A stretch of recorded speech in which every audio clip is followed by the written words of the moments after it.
Right, so after my last video, all my mates were absolutely ripping the shit out of me. And they said I've got no energy, super depressing. So what I'm going to do for this video, I'm going to try out a few different intros and you guys can let me know what you think in the comments. What's going on, people? It's your boy Sook. Hi, I'm Sook. Welcome to my video. Pow pow! How's it going? You ready for another React tutorial?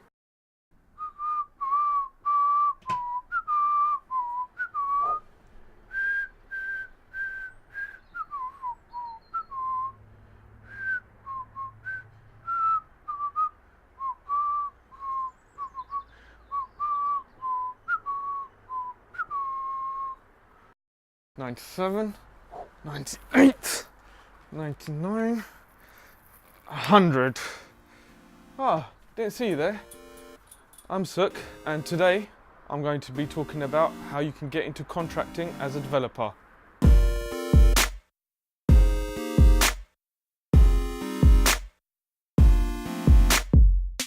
So let me tell you a bit about my backstory. I started off freelancing when I graduated, and I tried to make that a legit business. So I teamed up with a friend from university, Mo, and we basically ran a sort of website business for about 3 years. The money wasn't steady, but the experience was absolutely priceless because I had to do the finance, all the accounting stuff, sales, marketing. The experience you get from that, no one can teach you. You can't learn that at university. So after the website business, switching to contracting was probably the best move I made financially. Even for a 23, 24-year-old, which I was at the time, the rates are really good. I mean, like, I was balling. I was absolutely balling. I felt like I was anyway. It was great because it allowed me to understand the market and how easy it actually was to get into contracting. But I only did the contracting for about a year because I wanted to get into the property ladder. And at the time, it was a bit scary for a contractor to get a mortgage because there weren't mortgage lenders that really kind of accommodated for that. It was a bit of a tricky one. So obviously, knowing now what I could have done, I should have probably just stuck with contracting, but I didn't know that at the time. So I went into full-time employment and I did that for about 6 years, tried to climb the ladder, which is fucking pointless.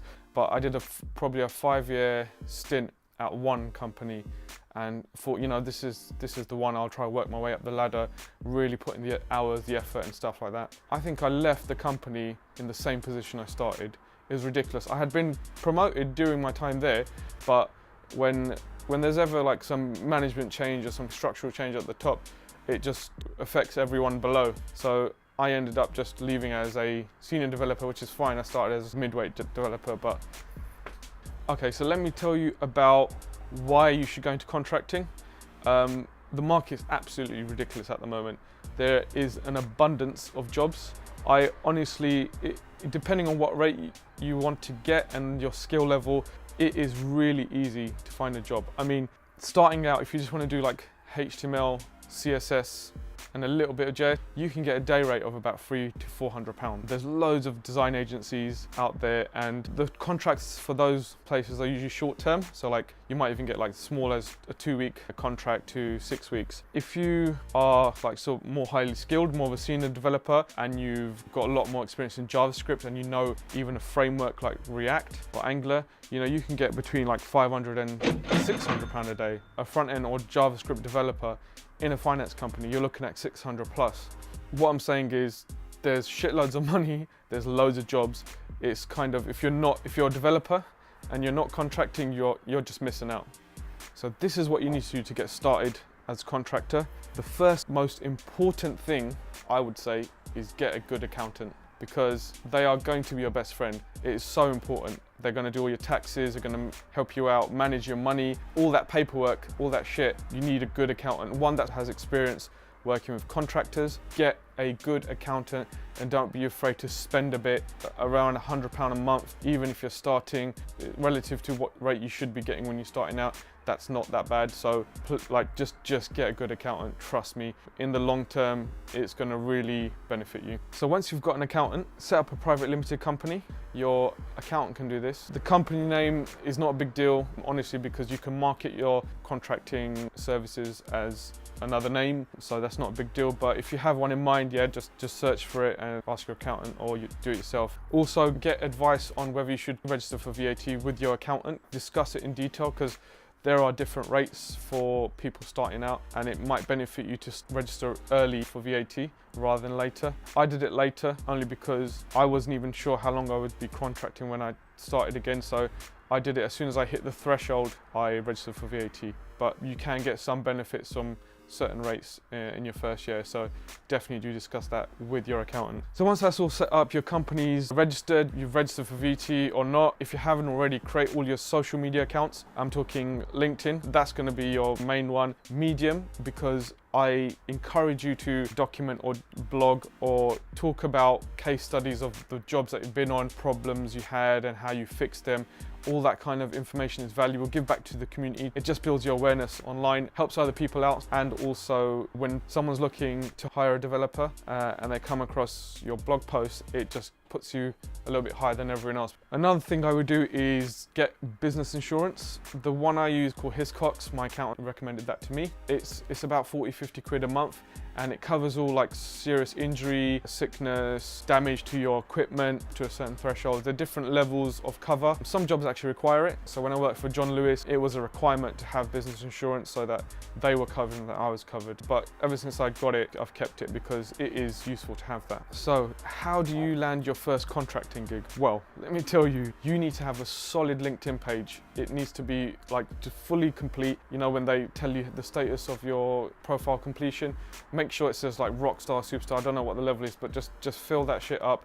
Put all your experience down, bullet point stuff, really like make it clear and concise on what you do, what you specialize in, and don't put everything. Like don't put, it's like, oh, I worked at Sainsbury's on the weekends while I was at uni and all that crap. You don't want any of that shit, only relevant stuff. If it's relevant, then just put that in. Even talk about your side projects, personal projects. If you've been learning stuff in your spare time, put that all in there. It's really valuable. Hiring managers, hiring companies need to know what you do in your spare time, because they need to get a good picture of what you do and how good you are. Apart from your LinkedIn page, you need to have a really good CV as well. Again, clear, concise, bullet points, straight to the point, no fluff. Because I mean, a recruiter or a hiring manager will have thousands of CVs to look through all day long, and they just can't stand it. They have to read sentences to figure out what you do and what you're specializing in. So definitely just make it stand out. Don't go over the top on your design. Have something that makes it stand out. Maybe some slight branding for yourself, maybe a good color that looks good, big name at the top, but then like big subheader that tells them what you do as well. Actually, I'll put a copy of my current CV in the link in the description below, so just have a look at that, and that might help some people. I'll also put a link to my LinkedIn profile. Look at that. Right, so what you want to do on LinkedIn is start connecting with loads of developers in the same field. Build a network. Definitely connect with recruiters as well as other developers.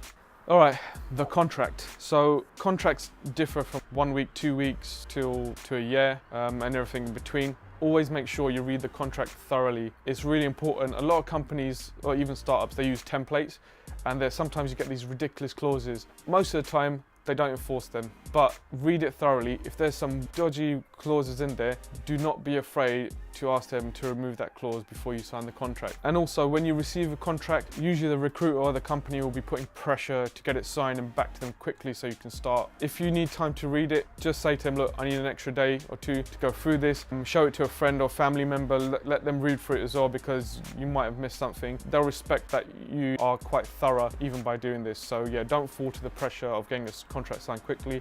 Read it thoroughly. Cool, so I'm gonna end this video just saying, just do your best as a contractor. Remember, like, everyone expects contractors to be a specialist in the field. You're getting a lot of money for the job, so make sure you leave the work better than you found it. And as you do more contracts, you'll start building a network. You'll make friends at jobs, and make sure you connect with them. LinkedIn and social media. Always leave on good terms. It's really helpful because you leave the door open to go back if you need a contract there. Yeah, and just kill it, smash it. I hope you found this video helpful. If you're thinking about getting into contracting, hit me up on the usual social media channels. Don't be afraid to send me a message and ask for advice. I'm there to help people. I'm still learning myself anyway. Yeah, don't forget to subscribe and like, and I'll see you in the next one.